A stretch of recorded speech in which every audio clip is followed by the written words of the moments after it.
Um, I'm doing a presentation called Counting and Pondering University, and I don't have a clicker, I apologise, so I will have to turn every so often to click to the next slide.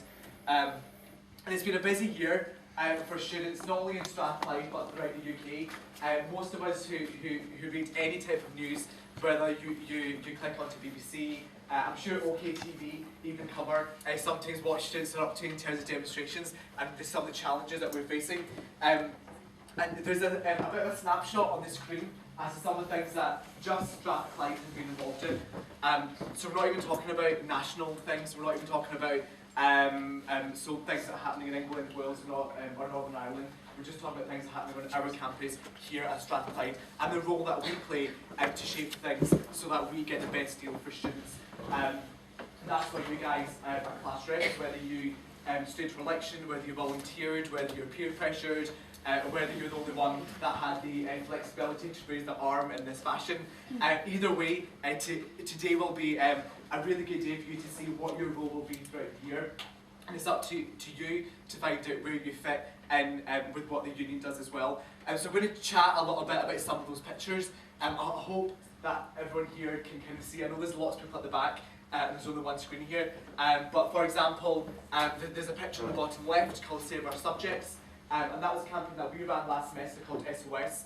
The university proposed certain proposals to shut down 4 courses here at Strathclyde, and they included music, community education, geography and sociology. And the union, along with those affected courses, ran various campaigns throughout the year because we didn't feel that those proposals were appropriate and that they didn't get the best deal for those students in those affected areas. There's a picture in the top right with some lovely students smiling up in halls with a board in their hand, and they were supporting the cuts agenda just generally throughout Scotland, so showing that while something might affect us here on campus, there's lots of things that happen externally which we have a say in. So whether that's the very low employability rate for current graduates, that's an issue which we're facing at the moment. It's not necessarily something that comes out of Strathclyde, but it is something that's quite national. There's a picture right in the middle, and that was something external, so that was this time last year, well, November last year, and that was a national demonstration. We took 2 coachfuls of students to London to demonstrate against the fees increase for students in England to £9,000. So obviously those of you that were following it, we were there for the peaceful part. I really wasn't the person that did bad extinguisher, I promise.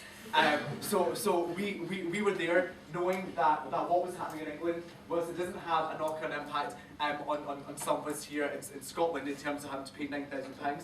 It was certainly a big issue for students right across the UK and Europe, and there was a lot of support from European students as well, particularly for countries like France and Spain. Oh, that's just a fun little animation there that threw in. But there's some things which we will be doing throughout the year, and I'm going to try and make this as interactive but as quick as possible because I want to try and stick to the deadline and the agenda that we've got, because I know some of us are going to be in and out throughout the day. Obviously there's lots of things that are happening on that slide there, and hopefully someone can maybe give us some input. There's something that we as students have that allow us to go and do things like that. This kind of action is not common, so if you're working with KPMG or PricewaterhouseCoopers, the last time you heard that they were doing a protest was probably never. But at Strathclyde, there's obviously a lot going on, so there's something that we possess as students, or we think we possess, that allow us to go out and do these kind of things. And I want maybe someone to shout out a word or some thoughts about what that might be, and I'll give you a clue. We can play some countdown. It begins with R. What's something beginning with R like do we have that allows us to go out and say, do you know what, we don't agree with this, so we're going to campaign against it? Respect. Respect, that's a good train of thought, so let's follow that one. Right. Yeah, who said that? Excellent, what was your name? Ashley. Ashley, well done. So we as students think that we know that we've got student rights, and this was formalised in 2009 and 2010 when students at the union annual general meeting passed a document called the Student Manifesto. So something very exciting for students at Strathclyde, something very exciting for the class reps at that time and hopefully now as well. This is a document which outlines the rights that we've got as students. So what do we deserve and what do we want? So things like the right to representation and recreation, and the right to co-production, and I've got 3 here that are just in a bit of a bigger font that hopefully most of us will be able to see. So there's some rights there that students should have the right to be seen as partners in their education. So we're not in school anymore. So in school you turn up at 9 o'clock and everything's done for you. The hardest thing we have to do is turn up and drop homework and we'll have some breakfast before we start so we're not falling asleep. And even then that was a challenge. Sometimes it's still a challenge now, I know it's for me. But in terms of university, it's a totally different atmosphere, it's a totally different environment, and it's a chance for us to shape what we learn, how we learn it, and who and how we're taught. And these are really, really important things that we should have, but sometimes we don't. And some of you are probably thinking, actually, I don't have any of those rights that are on the screen there. So we can have a quick show of hands. Who has had input into their design and delivery of their curriculum? 2, 3, 4. Excellent for you guys. For the rest of you, we've got some work to do. We're going to chat about this specific one later. So there's something here in terms of student rights, that these rights allow us to say that if something's not happening in the university, we can do something about it. And it's not always standing outside with a placard. It doesn't always have to be going to London for a demonstration. It can be through a meeting, it can be through a face-to-face conversation, it can be through an email. Sometimes things are actually resolved fairly quickly. And I'm going to use one example, just so it's really clear as to what we're talking about when we're talking about student rights. So we believe that we have the right to co-production, and that we believe that we should have access to excellent teaching methods which inspire us and stimulate our learning every single day, so that you're not sitting in a lecture thinking, this is so boring that I'm going to Facebook how boring it is. We should never have to do that. And I know people do it, because I've got a lot of students on Facebook. So people do it. So when I read it, I'm thinking, I need to sort that out. And funnily enough, on the Strathclyde website, as I've got on the screen there, Strathclyde aims to promote excellence in teaching and increase the quality of the student learning experience. I think that's a fantastic sentence. But does it actually happen? So there's something happening here where there's something that we want our students and the university want to deliver as well, but it's not quite happening. So there's a gap somewhere. I pulled out some statistics, not statistics, because stats are boring, for me anyway. And I want to make this as fun as possible. So I put in some comments from students, because comments I think mean a lot more, we can relate to comments a lot more than a number of 58%, for example. Of comments from students that said that they had they were getting good teaching. So it's a tick. So Strathclyde is what excellence in teaching. That's taken direct from the website. So these are some really good quotes. Sorry if it's really bright. I really didn't think about this when I made it last week. My lectures are brilliant. I've got good and high quality teaching. Teaching has been of an excellent standard.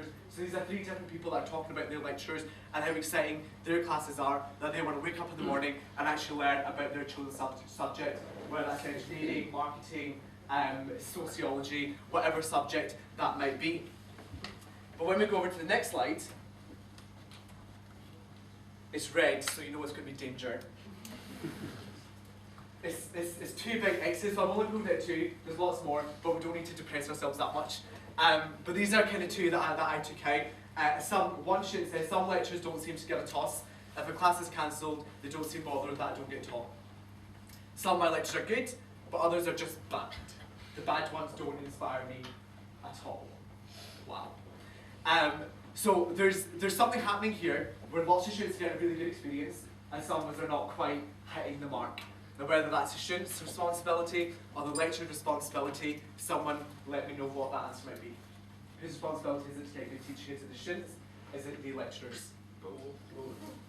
Both. I won't pick anyone since that was pretty much a resounding answer. So there's a gap in what's being delivered, not only here at Strathclyde but across many universities across the UK, if not all of them. So don't sit here thinking, oh my god, I've come to the worst university ever, what is going on?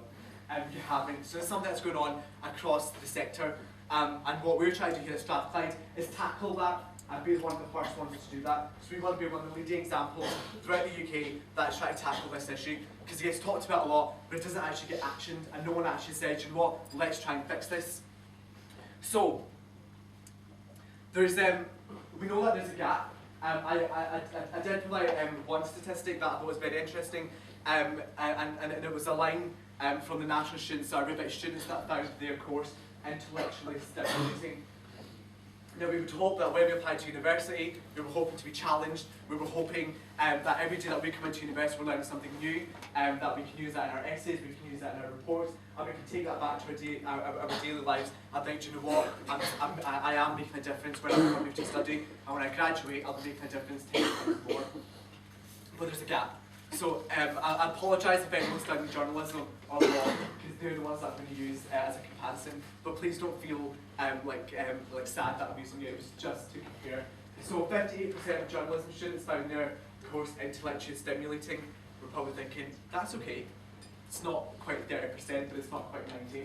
But law, 93% of their students find their classes and their course intellectually stimulating. So when we compare different courses, we have to think, okay, is journalism just doing enough? Is it an average course? Or are the students there just so intellectual anyway that they don't need stimulated, that they're just doing a really good job? Either way, no matter how smart you are, no matter where you come from, we're supposed to challenge, well not me, but the lecturers and the academic staff that conduct their research and are experts in their field. So, to cut a long story short, because I was going to do something as well, but I know we're kind of over time already, and I have about 3 minutes before my second deadline, and I'm just going to say now that's probably not going to happen.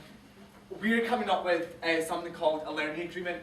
And I've got here a tagline, inspired by you and designed by you. How wonderful is that?